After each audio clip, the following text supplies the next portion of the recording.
तो यहाँ क्लास 3 का एक स्टूडेंट किरियामा से कहने लगता है कि मियाबी बहुत ज्यादा मुसीबत में लग रहा है, क्योंकि उसे तो लगा था कि अब तक मियाबी पॉइंट्स में सबसे बहुत ज्यादा आगे होगा, पर कोएंजी उसके पास पहुंच गया है। तो किरियामा उसे समझाता है कि किसी ने भी नहीं सोचा था कि कोएंजी टेस्ट को इतना ज्यादा सीरियसली लेगा, जिस वजह से उसका सेकंड पोजीशन पर आना बहुत ज्यादा अनएक्सपेक्टेड था। और इस वजह से अब किरियामा को उन सारे ग्रुप्स को एक्टिवेट करना होगा जिसका मियाबी ने उसे इंचार्ज बनाया है। तो ये सुनकर वो स्टूडेंट पूछने लगता है कि आखिरकार ये कोएंजी के लिए किरियामा सारे ग्रुप्स को एक्टिवेट क्यों कर रहा है, जिस वजह से किरियामा उसे समझाता है कि इस टाइम कोएंजी ही उनके ऊपर सबसे बड़ा खतरा है, जिस वजह से वो उसे हराकर पॉइंट लेगा। तब वो स्टूडेंट खुद ऐसा करना चाह रहा होता है ताकि वो मियाबी की नजरों में आ सके, पर किरियामा उसे ऐसा करने से मना कर देता है और उसे समझाता है कि सिर्फ वो और मियाबी ही है जो कि कोएंजी को संभाल सकते हैं। तब वो दोनों कोएंजी के ऊपर नजर रख रहे होते हैं ताकि वो लोग कोएंजी के मूव करने पर उसका पीछा करके उसे रोक सके। तब हम देखते हैं टेस्ट का 11वां दिन स्टार्ट हो जाता है और कोएंजी के पीछे क्लास 3 के कुछ ग्रुप्स लग जाते हैं और कोएंजी को भी इसके बारे में पता लग जाता है, जिस वजह से वो उनसे पूछने लगता है कि आखिरकार वो वहाँ पर कर क्या रहे हैं। तब किरियामा उसे बताता है कि वो लोग चाहते हैं कि कोएंजी एक दिन के लिए वहीं रुका रहे, जिस वजह से कोएंजी उनसे पूछने लगता है कि आखिरकार उन्हें ऐसा क्यों लगता है कि वो इस बात पर एग्री करेगा, जिस वजह से किरियामा उसे बताता है कि अगर वो उसकी बात को मान लेगा तो मियाबी उसकी साइड हो जाएगा, जिससे कि वो अपनी स्कूल की जिंदगी आराम से काट सकता है। तब कोएंजी इसे मना करके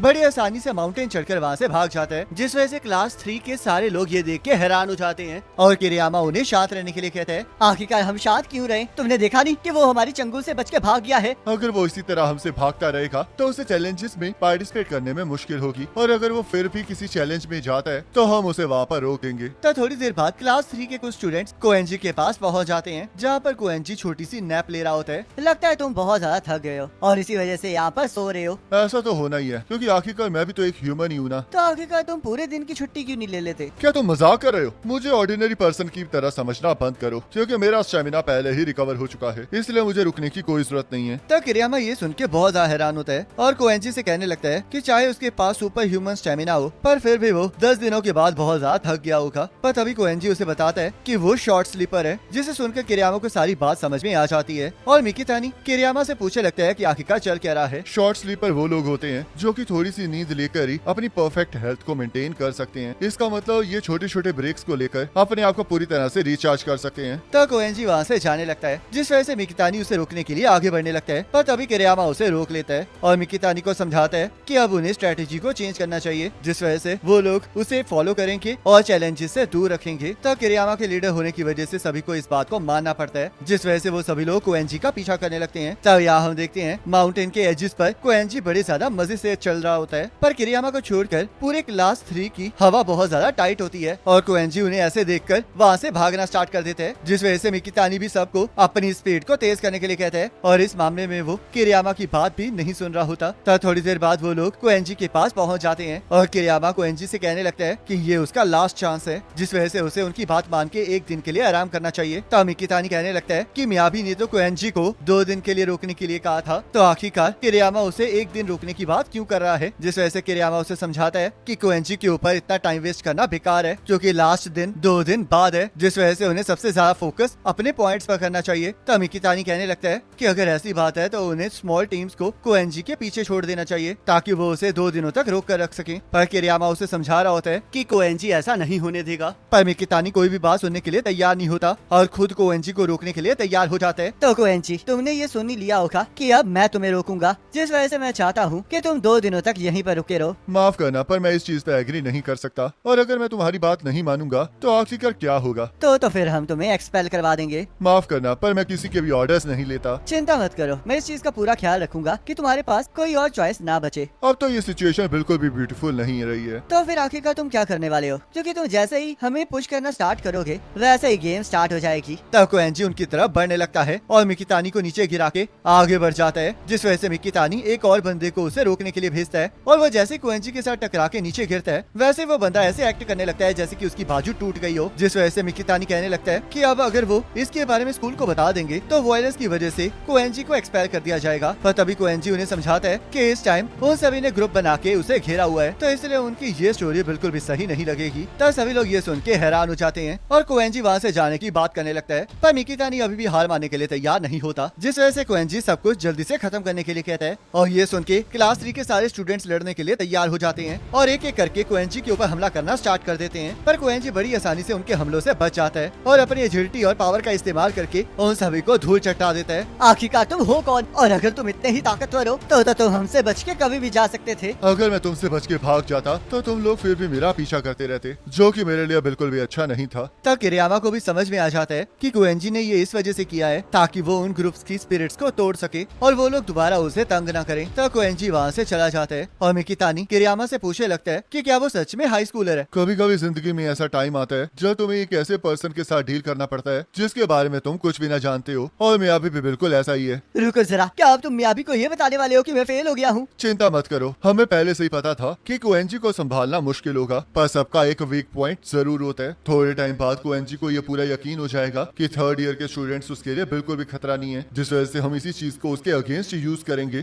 तो यहाँ आयनोकोजी हियोरी के साथ टकरा जाता है और हम देखते हैं वो इसी जाकी के ग्रुप में होती है और वो एक दूसरे का हालचाल पूछने लगते हैं और हियोरी आयनोकोजी को बचे हुए दिनों में ज्यादा ध्यान रखने के लिए कहती है। तो इशिजाकी भी आयनोकोजी को वहाँ पर देखकर बहुत खुश होता है और उसे अपने साथ ही रात को कैंप लगाने के लिए कहने लगता है, क्योंकि वो लड़कियों में अकेले रहकर बोर हो गया होता है। तो रात को नाना से आयनोकोजी से मिलने आ जाती है और उसे बताती है कि उसे ड्रॉप आउट करने के लिए फर्स्ट ईयर ने एक मेजर प्लान बनाया है। तब हमें 9वें दिन का एक सीन दिखाया जाता है जहाँ पर होसिन नाना से पूछने लगता है कि क्या आयनोकोजी के साथ इतना टाइम स्पेंड करके उसे उसकी कोई कमजोरी मिली है, पर नाना से इससे मना कर देती है और उसे बताती है कि आयनोकोजी उसकी एबिलिटी से बाहर है, जिस वजह से होसिन को समझ में आ जाता है कि नाना से ने आयनोकोजी के साथ लड़ाई की है। तब फर्स्ट ईयर की क्लास सी का एक स्टूडेंट होसिन से मिलने आ जाता है और वो उसके लिए एक ट्रांसीवर लाया होता है क्योंकि क्लास सी के रिकू को उससे बात करनी होती है। तो होसिन रिकू से इसके बारे में पूछने लगता है, जिस वजह से रिकू कहता है कि वो वैसे तो उसके साथ बात नहीं करना चाहता था, पर होसिन के बिना उसका प्लान पूरा नहीं हो सकता, जिस वजह से होसिन उसके प्लान के बारे में पूछने लगता है और रिकू उसे बताता है कि वो लोग फर्स्ट ईयर्स को बचाने का प्लान कर रहे हैं। तो होसिन को कुछ समझ नहीं आ रहा होता, जिस वजह से नाना से उसे बताती है कि फर्स्ट ईयर के 4 ग्रुप इस टाइम बॉटम 10 में हैं और उनमें से 2 क्लास डी से हैं। तो होसिन को इसमें बिल्कुल भी इंटरेस्ट नहीं होता, जिस वजह से रिकू कहने लगता है कि वो उसके बिना भी इस प्लान को आगे बढ़ा सकता है और होसिन उसे ट्रांसीवर को बंद करने के लिए कहता है। तो रिकू पूछने लगता है कि क्या सच में वो उसकी मदद नहीं करेगा, जिस वजह से होसिन उसे बताता है कि अगर वो मदद की भीख मांगेगा तो वो इस बारे में सोच सकता है, पर रिकू ऐसा करने से मना कर देता है, जिस वजह से होसिन सुबाकी से पूछने लगता है कि क्या इस कन्वर्सेशन का एंड होना सही रहेगा। तो सुबाकी रिकू से ट्रांसीवर को ले लेती है। मुझे लगा ही था कि मैं इसे रिकू के हवाले नहीं छोड़ सकती। तो बताओ कि आखिरकार हम फर्स्ट ईयर्स को क्यों बचा रहे हैं? क्या तुम सच में ऐसा करना चाहती हो? पहले मुझे ये बताओ कि क्या नाना से अभी भी हमारे साइड है? बिल्कुल, वो अभी भी हमारी साइड ही है। तो मैं तुम्हें बता दूं कि मैं सच में उन्हें बचाना चाहती हूँ। जैसे सीनियर्स कर रहे हैं वैसे बाकी ग्रेड्स को भी करना चाहिए, जिस वजह से बॉटम ग्रुप्स को वो ग्रुप से एब्जॉर्ब कर लेंगे जिनके पास ज्यादा पॉइंट्स होंगे। ये अच्छा ऑफर है, पर इससे जीतना गारंटेड तो नहीं है। ये तो तुमने सही कहा। तो इसलिए हमें सीनियर्स के ग्रुप को फाइनल डे खत्म होने से पहले ड्रॉप आउट करने पर मजबूर करना पड़ेगा। अभी भी कुछ ऐसे ग्रुप्स हैं जिसमें सिर्फ एक ही पर्सन है और हमें उन्हें ही हराना है। अब मुझे समझ में आया। तो तुम 5 ग्रुप्स को फोर्सफुली ड्रॉप आउट करवाना चाहती हो ताकि हम अपनी ईयर के स्टूडेंट्स को बचा सकें। तो फिर आखिरकार मैं तुम्हारी इसमें मदद कैसे कर सकता हूँ? तो आयनोकोजी के साथ लड़ना चाहते हो ना, पर वो हमेशा मूव करता है और इसी वजह से तुम उस तक नहीं पहुँच पाए हो। पर अगर ज्यादा लोग उसे ढूंढेंगे तो तुम आयनोकोजी को आसानी से ढूंढ सकते हो। तो इसका मतलब तुम लोग मेरी हेल्प के बदले में आयनोकोजी को पकड़ने में मेरी मदद करोगे। यह तो सच में काफी अच्छा आइडिया है, पर तुम्हें पता है ना कि स्कूल स्टाफ इतना भी बेवकूफ नहीं है। चिंता मत करो, अगर हम पकड़े गए तो दोनों साइड्स फाइटिंग की वजह से एक्सपेल हो जाएंगी, जिस वजह से मैं इन सब की जिम्मेदारी खुद उठा लूंगी। मेरे पास स्कूल में रहने का कोई रीजन नहीं है, तो इसलिए अगर मैं एक्सपेल भी हो जाऊंगी तब भी मुझे कोई दुख नहीं है। सुसाइड बॉम्बर सच में बहुत ज्यादा खतरनाक होते हैं, पर मैं बहुत ज्यादा इम्प्रेस हुआ हूँ। तो अब मुझे ये बताओ कि क्या ये सारा प्लान तुम्हारा ही है? तब सुबाकी इस पर हाँ कहती है, जिस वजह से होसिन पूछने लगता है कि आखिरकार वो इस प्लान को कब शुरू कर रही है। पर सुबाकी अभी उसे इस बारे में कुछ नहीं बताती है क्योंकि वो नहीं चाह रही होती कि प्लान लीक हो जाए, जिस वजह से होसिन भी उससे कहता है कि जब तक वो इस चीज को सीक्रेट रखेगी तब तक वो उसकी मदद नहीं करेगा, जिसके लिए सुबाकी तैयार हो जाती है और होसिन को उस ट्रांसीवर को अपने पास ही रखने के लिए कहती है ताकि वो वक्त आने पर उसे दोबारा कांटेक्ट कर सके। तो होसिन भी इस प्लान से बहुत ज्यादा खुश होता है क्योंकि इसमें वो बिना एक्सपेल हुए आयनोकोजी को हरा सकता है। तब आयनोकोजी नाना से को इस इन्फॉर्मेशन के लिए थैंक यू कहता है और उसे जल्द से जल्द वापस जाने के लिए कहता है, जिस वजह से नाना से कहने लगती है कि जब उसे और कोई इन्फॉर्मेशन का पता चलेगा तो वो वापस आके उसे और इन्फॉर्मेशन दे देगी। पर आयनोकोजी उसे ऐसा करने से मना कर देता है क्योंकि अगर नाना से फर्स्ट ईयर्स का भरोसा खो देगी तो वो उसके किसी काम की नहीं रहेगी। तो नाना से उसकी ये बात मान के वहाँ से चली जाती है और आयनोकोजी को पहले ही एहसास होता है कि ऐसा कुछ होने वाला है, जिस वजह से उसके प्लान में कोई चेंजेस नहीं आते। तब 12वें दिन इशिजाकी का ग्रुप और आयनोकोजी अपने डेजिग्नेटेड एरिया की तरफ बढ़ रहे होते हैं, जहाँ पर हियोरी और आयनोकोजी आपस में बात कर रहे होते हैं और इशिजाकी उन्हें देखकर कहने लगता है कि अब उन्हें डेट करना स्टार्ट कर देना चाहिए, जिससे कि आयानोकोजी उनकी क्लास में आ जाएगा। पर हियोरी और आयानोकोजी इस बात को सीरियसली नहीं लेते और थोड़ी देर बाद वो लोग अपने अपने रास्ते चले जाते हैं। तो टेस्ट का 13वां दिन स्टार्ट हो जाता है, जहाँ पर रिकू सुबाकी से पूछने लगता है कि आखिरकार वो उसे ट्रांसीवर के बदले फेस टू फेस बात क्यों करती है। ये इस वजह से क्योंकि मैं सिर्फ तुम पर ही भरोसा करती हूँ, जिस वजह से मैं तुमसे डायरेक्टली बात करके तुम्हारे अनफिल्टर्ड ओपिनियन को सुनना चाहती हूँ। तब हम देखते हैं यागामी वहाँ पर आ जाता है और सुबाकी से कुछ बात करना चाह रहा होता है, जिस वजह से रिकू उसे पूछने लगता है कि आखिरकार वो पिछले दिन कहाँ गायब हो गया था। तो यागामी उसे बताता है कि उसकी वॉच टूट गई थी, जिस वजह से वो स्टार्टिंग पॉइंट पर उसे रिप्लेस करने गया था। पर रिकू को इस कहानी पर बिल्कुल विश्वास नहीं हो रहा होता, क्योंकि यागामी ने दूसरी बार अपनी वॉच को तोड़ दिया होता है। पर यागामी उसे याद दिलाता है कि कुछ दिन पहले उसकी भी घड़ी टूट गई थी, जिस वजह से रिकू कहने लगता है कि वो घड़ी बस माल फंक्शन कर रही थी और यागामी भी ऐसा ही कुछ कहता है। तो सुबाकी उन्हें आर्ग्यू करने से मना करती है और यागामी से पूछने लगती है कि आखिरकार वो उससे क्या बात करना चाहता था। तो यागामी सुबाकी को एक टैबलेट दिखाने लगता है और कहने लगता है कि ये उसके लिए गिफ्ट है, जिस वजह से सुबाकी उसके बारे में पूछने लगती है। इसे मैंने क्लास बी के एक ग्रुप से बोरो किया है, जो कि इस टैबलेट के ऊपर जो टेबल है वही सेम टेबल आयानोकोजी भी यूज कर रहा है। तो तुम ये कहना चाह रहे हो कि मैं इसका इस्तेमाल करके आयानोकोजी की रियल टाइम लोकेशन के बारे में पता कर सकती हूँ? आखिरकार तुम्हें कैसे पता कि वो स्टूडेंट और आयानोकोजी सेम टेबल पर है? इससे बार बार जीपीएस सर्च का इस्तेमाल किया है ताकि ये इस इंफॉर्मेशन को निकाल सके। तुमने बिल्कुल सही कहा। तो क्या ये अच्छी बात नहीं है? ये बहुत अच्छी बात है, पर आखिरकार तुम ये क्यों कर रहे हो? हम सभी लोग इसमें इकट्ठे हैं और वैसे भी इंश्योरेंस के लिए तुम्हें इस प्लान की जरूरत पड़ेगी। तुम्हारे प्लान के अकॉर्डिंग हम आयानोकोजी के ऊपर हमला करके उसे ड्रॉप आउट करने पर मजबूर कर देंगे, पर अगर हम फेल हो गए तो हमें अपने प्लान बी के हिसाब से उसके डेजिग्नेटेड एरियाज को मिस करवाना पड़ेगा ताकि वो सारे के सारे पॉइंट्स को खो दे। तो तुम ये कह रहे हो कि हम आयानोकोजी के मूवमेंट्स में दखल देके उसके डेजिग्नेटेड एरियाज को मिस करवा दें ताकि उसे इसकी पेनल्टी मिले? बिल्कुल सही कहा। और अगर ये स्ट्रेटेजी सक्सेसफुल हो जाती है तो हम इसी के सहारे उसे गेम से बाहर भी निकलवा सकते हैं। और अगर ऐसा हुआ तो क्या तुम मुझे 20 मिलियन पॉइंट्स में से 5 मिलियन पॉइंट्स दोगे? तो रिकू को ये आइडिया अच्छा लगता है और वो सुबाकी से इस बारे में पूछने लगता है, जिस वजह से सुबाकी भी इस बात पर एग्री करती है। पर सुबाकी ने पहले से इस प्लान के बारे में सोच कर रखा होता है, जिसे देखकर रिकू भी हैरान हो जाता है। पर यागामी को समझ में आ जाता है कि अब वो इस प्लान के जरिए 5 मिलियन पॉइंट्स को हासिल नहीं कर सकता। तो यागामी के जाने के बाद रिकू सुबाकी से पूछने लगता है कि क्या वो सच में सारी चीजों का ब्लेम खुद पर लेने वाली है। शुरू में सिर्फ मैं ही थी जो ये चाहती थी कि आयानोकोजी एक्सपेल हो जाए, और तुमने तो सिर्फ मेरा इसमें साथ दिया है। ये तो तुम बिल्कुल सही कह रही हो, पर क्या तुम्हें नहीं लगता कि मुझे आयानोकोजी के पास जाना चाहिए? क्योंकि मुझे लगता है कि मैं आयानोकोजी को 1-on-1 में हरा सकता हूँ। मैं तुम्हें ऐसा करने नहीं दे सकती, जो कि क्लास सी को तुम्हारी बहुत ज्यादा जरूरत है। तो रिकू इसके लिए मान जाता है और सुबाकी ट्रांसीवर से सबको बता देती है कि आयानोकोजी इस टाइम C3 की तरफ बढ़ रहा है, जिस वजह से वो सबको आयानोकोजी को घेरने के लिए कहती है। तो रिकू, सुबाकी और यागामी मिल चुके हैं और उसके बाद फर्स्ट ईयर के बहुत सारे स्टूडेंट्स मुझे चारों तरफ से घेर रहे हैं। तो इसका मतलब मेरे चाल चलने का वक्त आ चुका है। और इसी के साथ ये एपिसोड खत्म हो जाता है। अब नेक्स्ट एपिसोड का लिंक आपकी स्क्रीन पर आ रहा होगा, उस पर क्लिक करके अगले एपिसोड को देख सकते हो।